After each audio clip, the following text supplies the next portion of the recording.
So tapos naman ta dito sa source free RLC circuit. So let's proceed sa another topic, which is the singularity functions.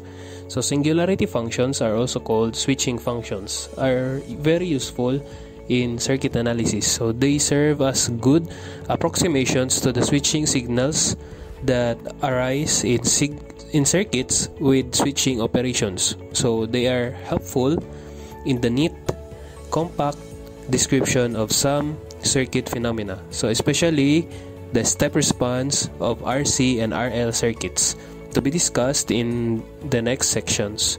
So singularity functions are functions that either are discontinuous or have discontinuous derivatives. So the three most widely used singularity functions in the circuit analysis are unit step, the unit impulse, and unit ramp functions.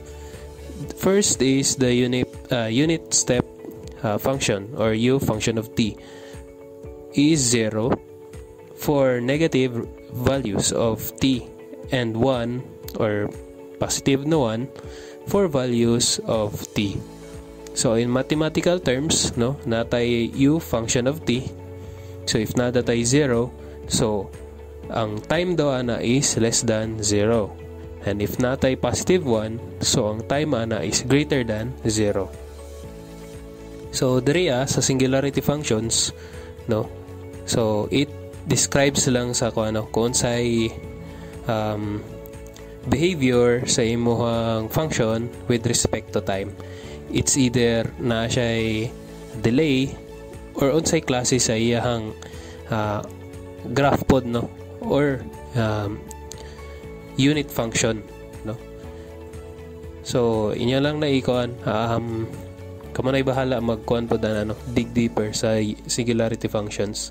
Well, anyways, kon naman siya kanang introduction raman siya sa so if na kay given a function or circuit, unsay graph or with respect to time, So first is the unit step function. So it is defined at t is equals to 0, where it changes abruptly from 0 to 100. So it is dimensionless like other mathematical functions such as sine and cosine. So figure 7.23, so na-address atunga sa atong slide, the unit step function, figure 7.23, so depicts the unit step function if the abrupt change occurs at t is equals to t initial, or where ang t nimo is greater than 0. So instead of t is equals to 0, the unit step function becomes u function of t minus t sub 0, so nang mahitabo. So at 0, t is less than or times less than function of t or t sub 0, and if 1, so t is greater than t sub 0. So which is the same as saying that the function of t is delayed by t sub 0 seconds, as shown in figure 7.24a.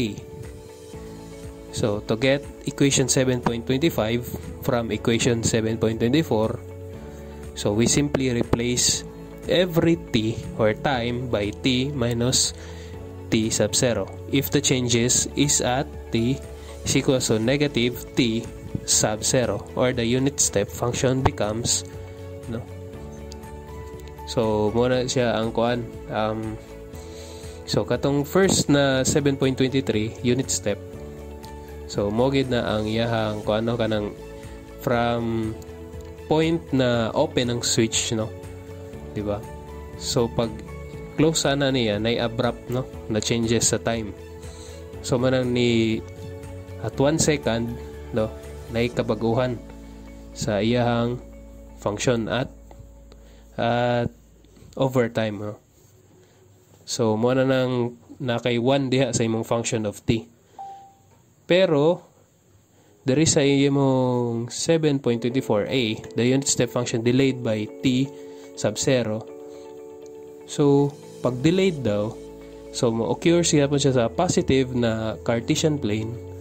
So occur gyapon siya sa positive kay since kibali gi-close man ang switch pero delayed lang siya ang iyahang function since naman yun ay ninana na mga instances, no, just like sa mga relays. So nana siya yung mga delayed na pag-function depende sa imo pod na relay, no, kaya pwede man na siya time delay na relay. So muna siya sa letter A na figure. So napod kay unit step na advance, no. So wala pa lang gali ingon na closely kibalitong switch. So wala pa lang yun siya na close pero very gamay na lang yun na space or sa na difference, no, para ma-close ang kuan. So ni-occur na dayon siya na nilight na bali or ni-excite na ang circuit. So manang nahitabo diri sa 7.24B.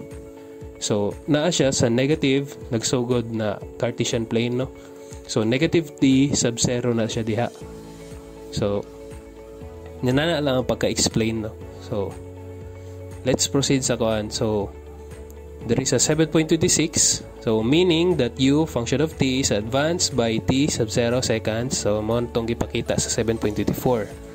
So we use the step functions to represent the abrupt change in voltage or current like the changes that occur in the circuits of control systems and digital computers. So for example, the voltage. So same ra gyapon. So ang t or function or u function of t gipulian lang t minus t sub 0. So it is so if we let t sub 0 is equal to 0, the v function of t is simply the voltage, the step voltage v sub 0 u function of t. A voltage source or VO u function of t is shown in figure 7.25a. No? So it is the equivalent circuit is shown in figure 7.25b. So it is evident that figure 7.25b, the terminals A to B are short-circuited. So for V is equals to 0. So syempre if i-short nimo ang A to B, so wala kay source diya. So for t is less than 0 and that V is equals to V sub 0. So appears at the terminal. So wanang mahitabo, no, sa iya equivalent na circuit, no, if we relate na to ang katong unit step function sa kaning circuit na ginato. So ang kaning VO u function of t is equal siya diri sa B, no. If ang kuha na to, ang switch na to, if i-short na to ang A and B, so V sub 0, if V is equals to 0 for t less than 0, since kuha mo siya, i-short na to siya, and then natay function or condition na t is less than 0, no? So or V is equals to 0. Let's proceed sa next slide. So the derivative of the unit step function or u function of t is called unit impulse. So delta t, no, which we write as delta t is equals to d over dt u function of t, or derive dato ang u function of t over time. So naya unit impulse function na graph, no.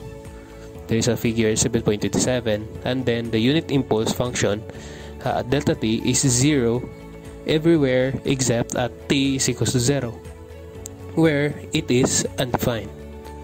So to illustrate the impulse function affects other functions, so i-let nimo or ato lang na siya i-integrate or imo na siya timan-an na formula since mo maginang ginagamit pod. So integration of na kay lower na upper limit, and then function of t delta, no, function of t delta t minus t sub 0 dt, or it is equals to function of t sub 0. So integrating the unit step function, so gayon na gi-derive man. So if we integrate daw nato si unit step function, makakuha tag unit ramp function. So sa unit ramp function, so natay integration of negative na kaning lower limit and then time sa upper limit, u function of t lang gyapon niya, dt na siya, or t u function of t. So the unit ramp function is 0 for negative values of t and has a unit slope for positive values of t. So for figure 7.29 shows the unit ramp function. In general, a ramp is a function that changes at a constant rate. So wala siya diha. Unit ramp function which is na diri sa center sa atong slide. So na is figure 7.29, no? So it changes at the constant rate, no, with respect to time. So let's proceed sa iyang sample problem. So express the voltage pulse in figure 7.31 in terms of the unit step. So calculate its derivative and sketch it. So solution is that the type of pulse in 7.31 is called gate function. So, di ba, if makita po ninyo sa 7.31, marugit siya gate or pultahan, di ba? Makita ninyo yung graph.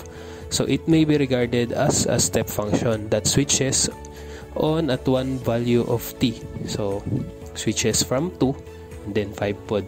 So, switches from another value of t. So, the gate function shown in 7.31 switches on the time, on 2 seconds and 5 seconds. So, it consists of sum of two unit step functions as shown in figure 7.32. A. So, from the figure, it is evident. So, sa 7.32A, so, nakadihay ko ano. So, gikan sa 2, no?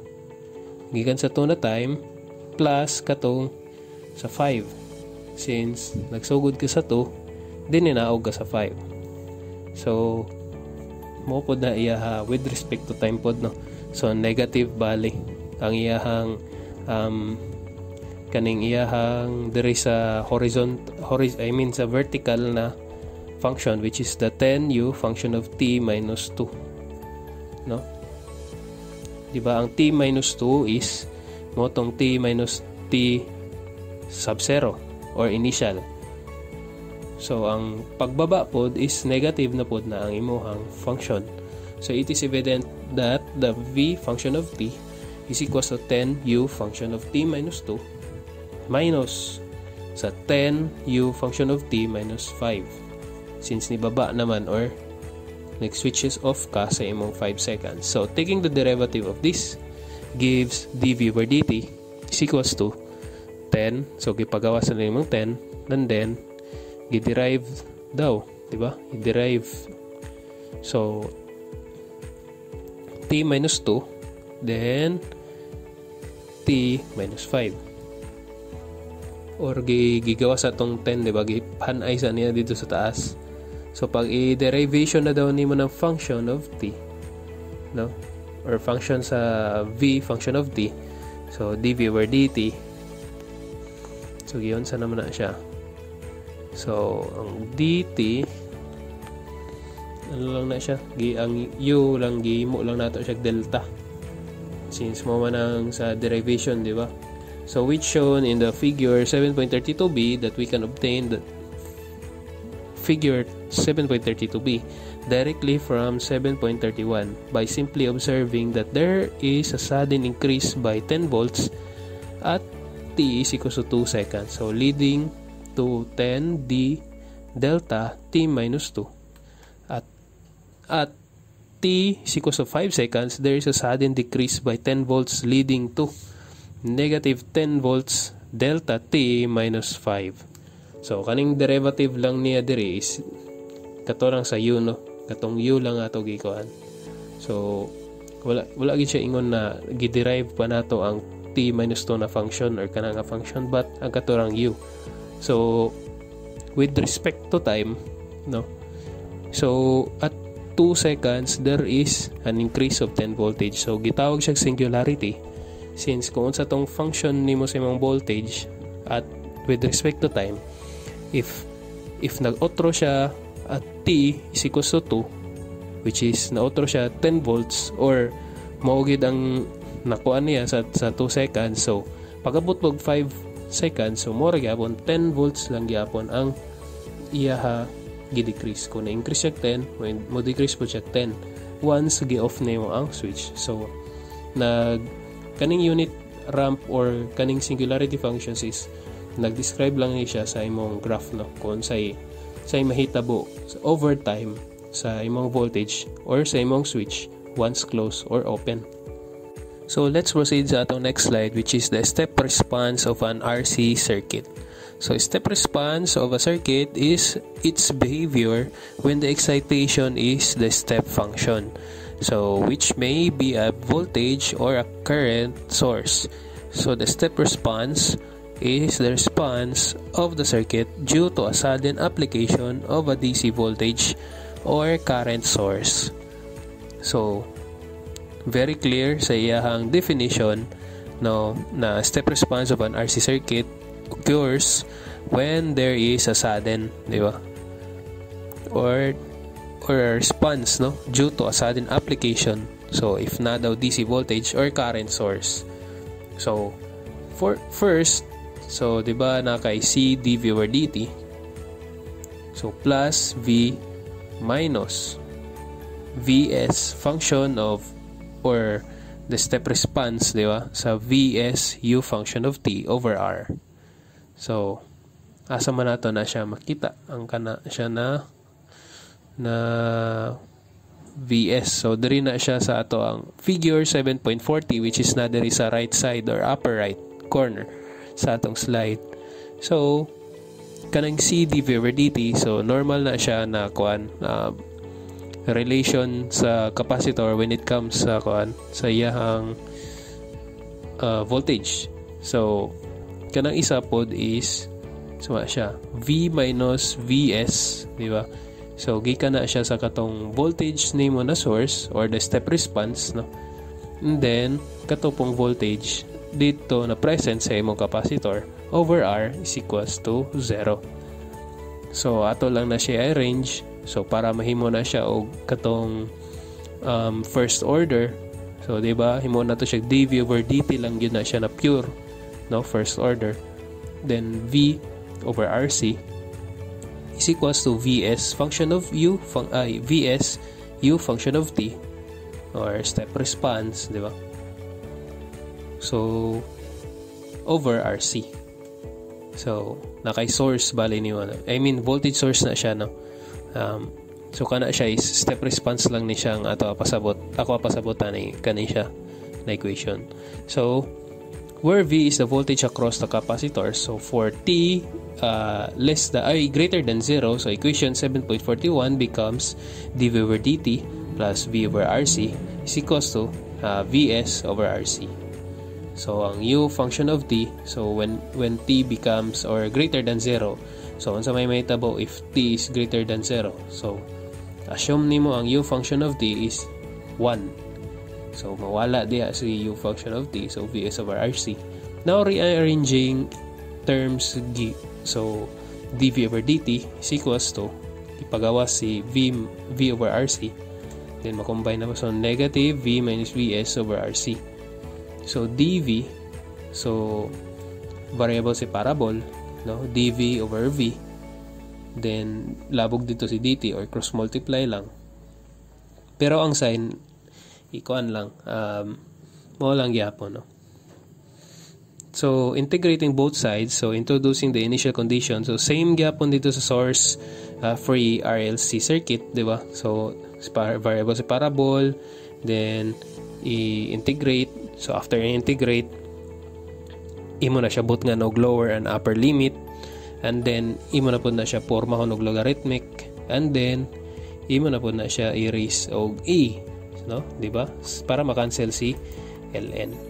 So once ma-cancel si ln, so nana dayon kay i-quit or ibutang dayon mo si tao, which is RC, di ba? So muna dayon na siya, so V minus Vs is equals to V sub O minus V sub S times e raised to negative t over tau, and then or V function of t is equals to Vs plus V sub O plus V sub O minus Vs times e raised to the negative t over tau. So, kuan lang na siya. So, gi-arrange lang. So, muna din na siya gyapon na itong gamiton para sa ato ang step response of a RC circuit. So, this is known as the complete response or total response of a RC circuit to a sudden application of DC voltage source, assuming the capacitor is initially charged. So, classically, there are two ways of decomposing this into two components. So, the first is to break it into a natural response and force response. So, the second is to break it into a transient response and steady state response. So, ano transient response o steady state, I think na kuha na ako ni siya. Na storya na yata na ako ni siya. No? Well, anyways, ato lang balikan gamay. So, transient response. So, the transient response of an electric circuit is the short-term behavior after a sudden change such as switching a power source or toggling a switch. So, it occurs due to energy stored in the reactive components such as capacitor and inductor and typically stabilize into steady state. Pasabot, if natay graph no from 0 no mo kung na may line graph or such katong pares gayon nasa unit step no katong pagsaka niya sa iyang graph moto ang iyahang first is transient response. So gikan sa 0 padulong sa katong iyahan na dayon peak or steady state. So steady state is from its word na steady. So steady na dayon ang iyahang behavior sa iyahang circuit. So muna dayon tong at t is equals to 2 or 5 pares kitong sa example. So muna dayon ti steady state, no? So ang transient response dito ang pagpadulong dito sa 2, no? 2 or 5 ana. I mean ang 5 gig downward naman to, di man tong kuan. So ang transient response is katong from 0 to 2. So muna siya na graph or transient response pa. So mo to guys. So ang complete response is equals to the transient response plus the steady state response. So transient response V sub t is temporary. It is the portion of the complete response that decays to 0 as time approaches infinity. So thus transient response is the circuit temporary response that will do or die out with the time. So steady response pod is the portion of the complete response no that will remain after the transient response has died out. So mo to og explain gay na no sa Bisaya pa. No, sa kani is from the kuno siya PDF no. So muna siya. So English lang to gi-explain gay na. So mo to siya sa steady state o transient response. So V function of t is equals to V as approaches to infinity plus V sub 0 minus V infinity times e raised to negative t over tau. So remember lang na siya nga formula no. So where the V function of 0 is the initial capacitor voltage and the V approaches infinity is the final capacitor voltage and then the tau is the time constant which is RC. So, wala pa ipaglangan na napod tayo sample problem. So sample problem nato is the switch in figure 7.43 has been positioned A for a long time, then at t is equals to 0 the switch moves to B. So determine V function of t for t is greater than 0 and calculate its value at t is equals to 1 second and 4 seconds.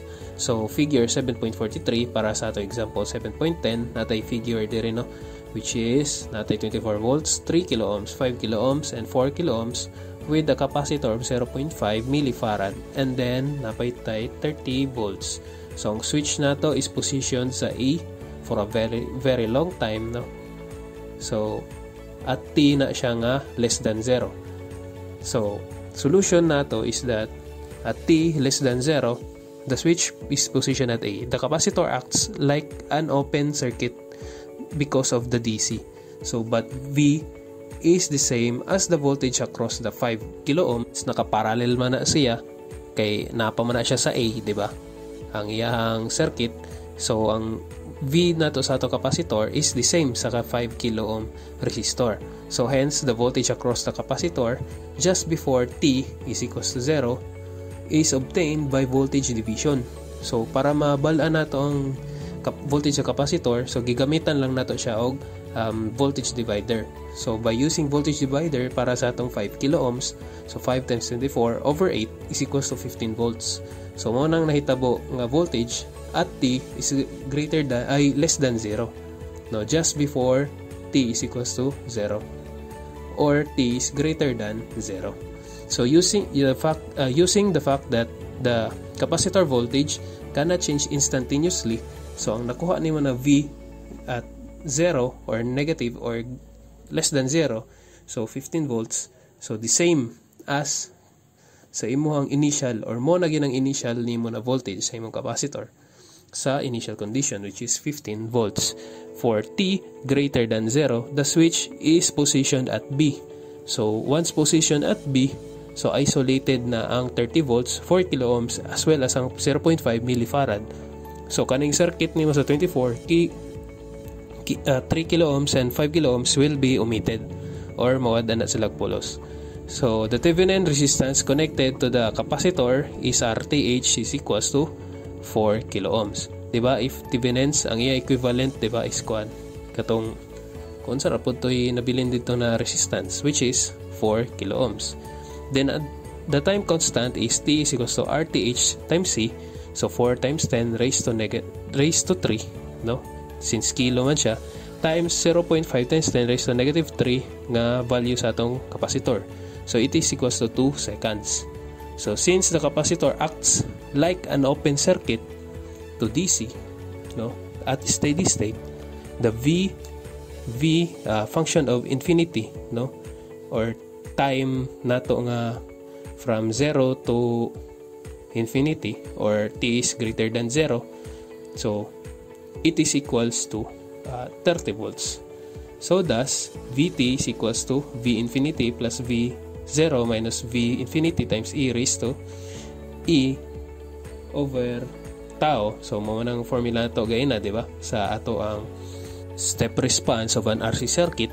So ito na lang ipang-equate ang atong mga nakuha na values. So 30 plus 15 minus 30 times E raised to negative T over 2 is equals to 30 minus 15 E raised to negative 0.5 T volts. So napudaghatag po siya og condition which is time is equals to 1 seconds and 4 seconds. So ato na lang na siya i-equate sa atong formula or sa equation na ato nakuha. So natay at T is equals to 1 second na kay 20.9 volts and then at T is equals to 4 seconds na po kay 27.97 volts.